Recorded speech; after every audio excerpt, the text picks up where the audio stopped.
obrigado, João Almeida, por teres aceitado este convite da Folha CDS. João, a propósito do Orçamento de Estado de 2019, o CDS já anunciou que vai votar contra. O que é que leva o CDS a rejeitar este orçamento? Tu, inclusive, falaste num lado negro deste orçamento. O que é que leva o CDS? O que leva o CDS a votar contra este orçamento, e já o tínhamos anunciado antes de conhecer, assumimos isso com muita frontalidade, é o facto de ser o quarto orçamento de um percurso político que nós entendemos que, acima de tudo, é uma grande oportunidade perdida. Portugal nunca beneficiou de uma conjuntura tão favorável como esta desde que entrou na moeda única, portanto, é o contexto comparável com aquilo que nos acontece neste momento, por duas razões principais. Uma, o crescimento dos nossos principais parceiros, que é um crescimento económico muito significativo e que, obviamente, puxa também pela nossa economia, que é uma economia muito aberta ao exterior. Por outro lado, as baixas taxas de juros que fazem com que a nossa dívida esteja, obviamente, neste momento, entre aspas, mais barata do que esteve no passado e que a fatura com os juros seja muito menor no custo orçamental. O que é que acontece? O Governo podia, com isto, ter feito duas coisas. Por um lado, potenciar esse crescimento económico, multiplicá-lo, não se conformar com aquele que era consequência do crescimento dos outros e acrescentar medidas que o potenciassem. Por outro lado, também, pegar naquilo que é a poupança com juros e poder, reprodutivamente, fazer reformas estruturais que conduzissem o país a, no futuro, ter maior sustentabilidade, por exemplo, nos seus serviços públicos. O que é que nós vemos? Exatamente o contrário. Nós somos dos países que menos crescem na União Europeia e principalmente na zona euro, portanto, conformámos-nos com pouco, e do ponto de vista das poupanças que se conseguiram em termos orçamentais, elas foram distribuídas por setores específicos, essencialmente na componente remuneratória, e o que sabemos é que os serviços públicos estão mais degradados e em piores condições do que aquilo que estavam, inclusivamente, nos anos de dificuldade em que nós tivemos que governar o país juntamente com o PSD, com todas as restrições impostas pela Troika. João, uma outra pergunta que te faço é, o CDS também anunciou que poderá aprovar, votar a favor algumas medidas em debate neste orçamento. Que medidas poderão ser essas? Nós temos uma realidade que é interessante também da dinâmica que vai acontecendo nos orçamentos ao longo do tempo, que é primeiro negarem algumas coisas que o CDS defende e depois virem de alguma forma a consagrá-las. Isso aconteceu, por exemplo, no orçamento do ano passado com as cativações. Nós fomos os primeiros a levantar a questão das cativações, a explicar que as cativações, com a dimensão que foram feitas por este governo, quer no orçamento inicialmente, quer o montante não descativado no encerramento do ano, eram recorde e que, portanto, teria que haver uma disciplina a esse nível. Também isso foi negado. E depois conseguimos, no orçamento passado, aprovar restrições fortes às cativações e, principalmente, informação regular sobre as cativações e os montantes que não estão descativados para podermos fazer esse acompanhamento ao longo do ano. Este ano, por exemplo, há outro caso semelhante. O ano passado nós falámos da possibilidade de não tributar em sede de IRS as horas extraordinárias, para estimular a que quem trabalhe mais, quem produza mais, não leve uma parte desse esforço adicional que faz para o Estado e que fique sem essa componente do seu vencimento.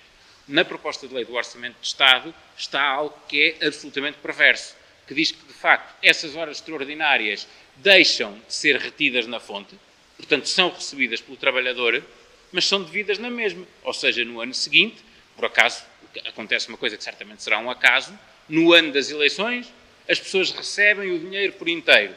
No ano a seguir às eleições, quando for liquidado o imposto, de duas uma, ou pagam mais ou recebem menos, porque, efetivamente, continua a ser taxado da mesma forma.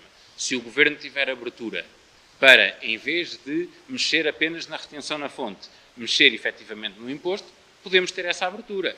Outro caso concreto, o CDS defendeu, já há bastante tempo, que era fundamental dar um sinal aos agentes culturais e, na cultura, conseguir trazer a taxa de IVA para o seu valor mais baixo. Isso está incluído na proposta de Orçamento de Estado. Não faria sentido que o CDS, que se bateu por isto, inclusivamente com resistência do Partido Socialista que está no Governo, que agora que está na letra do Orçamento de Estado, não fôssemos votar. Nós somos uma oposição muito forte, focada, dirigida mas não somos uma oposição de bota abaixo, sabemos perfeitamente fazer o caminho imediato naquilo que conseguimos e o caminho de médio e de longo prazo que vamos preparando para o futuro. E precisamente nessa ótica de oposição construtiva, que outras medidas é que o CDS irá apresentar como contributos positivos para tentar melhorar este orçamento de Estado? São medidas que respondem exatamente às nossas críticas. Portanto, faz sentido quando criticamos o orçamento por ser uma oportunidade perdida e por não dar essas respostas, como é que se aproveitava a oportunidade?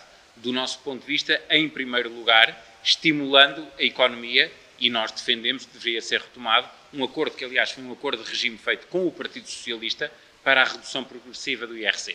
E entendemos que a tributação das empresas devia descer para que a nossa economia fosse mais competitiva, para que investir em Portugal fosse mais atrativo e, com isso, se criasse mais emprego e, portanto, se conseguisse também criar um emprego mais sustentável, porque nós sabemos que a criação de emprego está a acontecer em alguns setores mais voláteis e era interessante conseguir estender essa criação de emprego a setores mais estáveis da economia, mas que naturalmente necessitam de uma carga maior de investimento, que só seria possível com uma tributação mais baixa.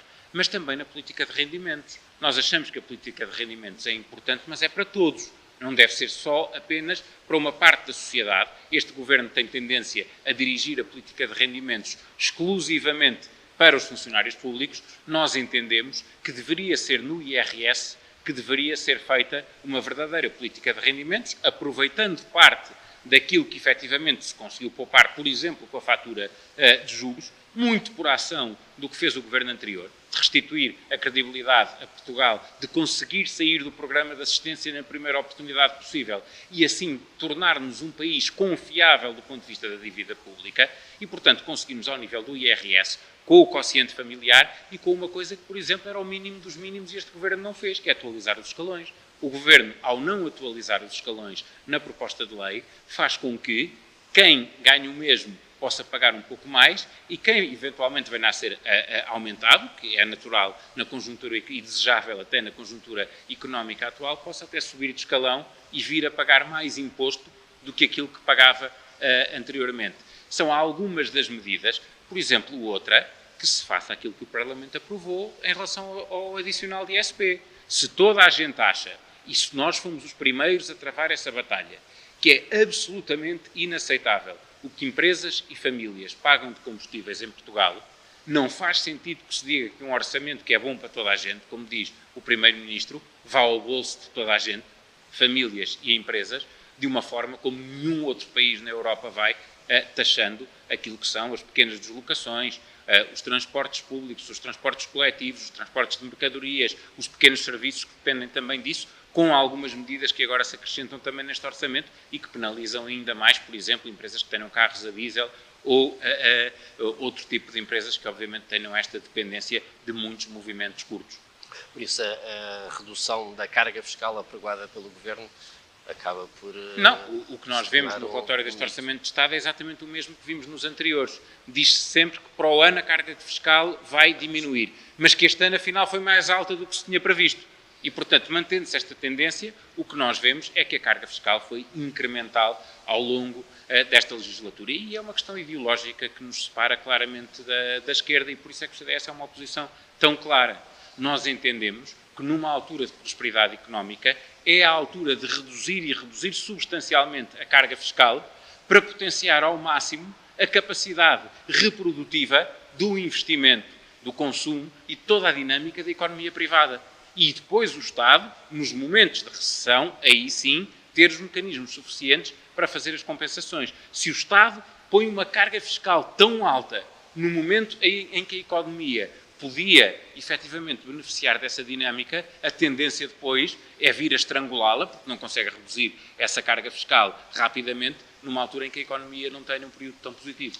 João, e terminava por te perguntar o que é que os portugueses podem esperar do CDS enquanto oposição, enquanto fiscalização a este governo e a esta execução orçamental. O que é que os portugueses podem esperar do CDS? Podem esperar, acima de tudo, firmeza e consequência. Eu dou dois exemplos muito claros.